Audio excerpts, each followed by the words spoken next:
For me, if I look at that was a hot one. There's a strong after kick in that one.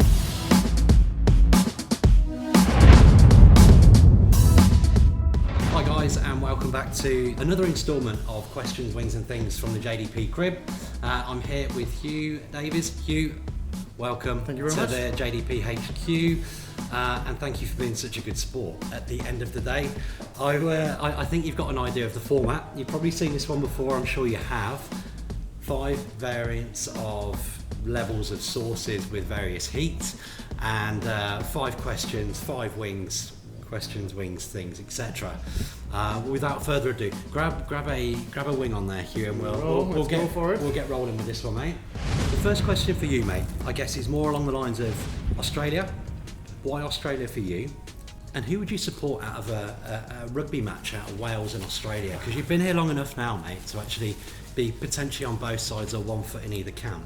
It goes back a long way to growing up. Yep. And I grew up in a town called Port Talbot in South Wales, the old South Wales, not the new one. And it's quite interesting that where I live in Port Talbot is actually on the flight path to North America.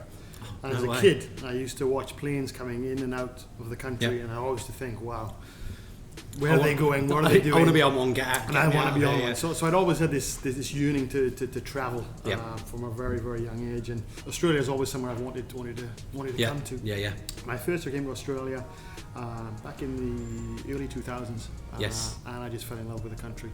Good on you. It was just amazing, and I was afforded the opportunity to move here with my previous employer, Valet. Yep. And I've had a great time being in Australia. Well, on the back of that, here's a killer one though. Here's the killer one. Australia are playing Wales in proper rugby. Of which they were a couple of weeks ago in the World Cup, which was a great tournament. Who was he? I'd have to say, once you're Welsh, you're always going to be Welsh. I was kind of hoping he'd say that as well. I've actually got my red Welsh socks on today. I generally like it. Wear something red from the one country, but no, it would have to be Welsh. So you were here over the GFC period as well. You would have seen the downturn, seen how things were affected, etc. as well. Can you see any trends or emerging trends happening right now that were happening back in 2007 and 8, for example? I think it's a really good question, Sam, to be honest. And I think if you look at all the indicators, certainly in Australia, and I'd have to say, firstly, I came to Australia, as I said, in 2010, early on, and I certainly see Australia not having felt the effects of the GFC as I saw it. Certainly in Europe, in North America, and in South America as well at that time. So to that end, I think Australia fared pretty well from the GFC, and then I arrived, and you wouldn't necessarily feel that there was a GFC going on. However, I think some of the trends are there. I think Australia, the business confidence, and every time you pick up the newspaper, business confidence is down. Agree. And investment is down. I think getting capital in businesses and what we do in terms of our ICT is becoming tougher. A lot more business rigor is needed, which is the right thing to do, but the appetite to invest isn't there. And I think so a lot of those indicators are there. And I think what's different this time, which kind of what concerns me greatly around the global economy, is if you look back to the GFC back in 2008-9, I think there was a global response to that. You had some really strong countries that didn't necessarily foresee it, but their economic policy was such that they were able to control it somewhat, or there was a lot of fallout from that. But I don't necessarily see that today. I think the globalization is somewhat gone. Countries are becoming a lot more nationalistic. With the UK, obviously, imminently leaving Brexit, it puts the world into a different context to what it was then. So I think the concern I have is heightened at the moment compared to what it was. There's some death sauce, which has got a bit of a gnarly kick to it. Hold on, again, I just need to equal this as well, mate. I'm feeling kind of worried this time. It'll be fine, mate. It'll be fine. I'll lace this one as well. You'll be able to see all that go over there. So, question for you here. Talk to me or us regarding any of your career highlights. For me, if I look at door, that was a hot one. There's a strong after kick in that one. Number 3 was probably previous number 4. Oh, yeah. But we've had a bit of a change really? around. Yeah. Oh. I'm looking forward to number 4 then. So I think for me there's a number of defining moments where ICT and through the partnerships with inside the business, inside the organisations and stakeholders, with the executives, down to the operators on the shop floor, effectively, all wanting change and wanting to improve the business.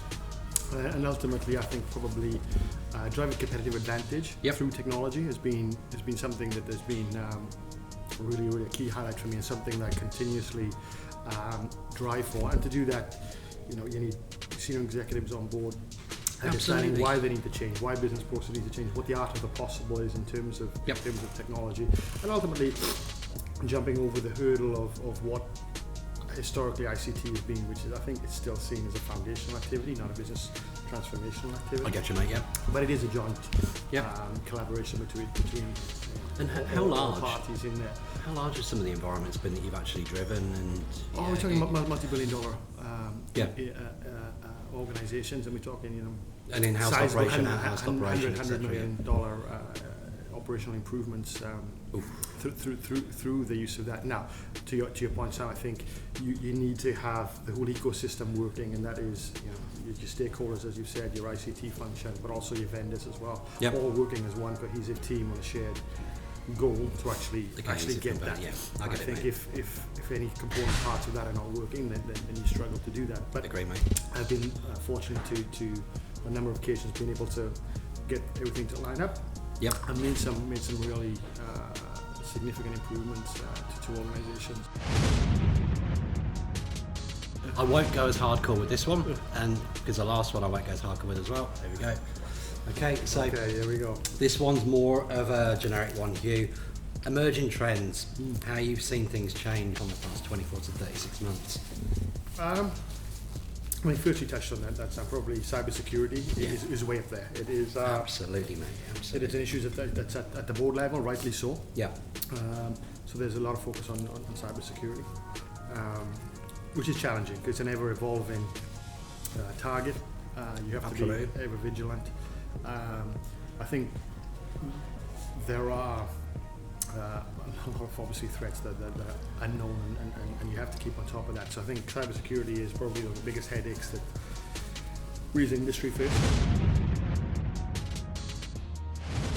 Pop trivia questionnaire, Huw, and it was what individual back in the, I think it might have been the 60s or even probably before that, coined the phrase, if you can dream it, you can do it. I don't know if you had a little sneaky look around online or anything on that one, if I've given you any prep on that. You did, and I didn't, but I'm going to take a stab in the dark. Go on. I think it was Walt Disney.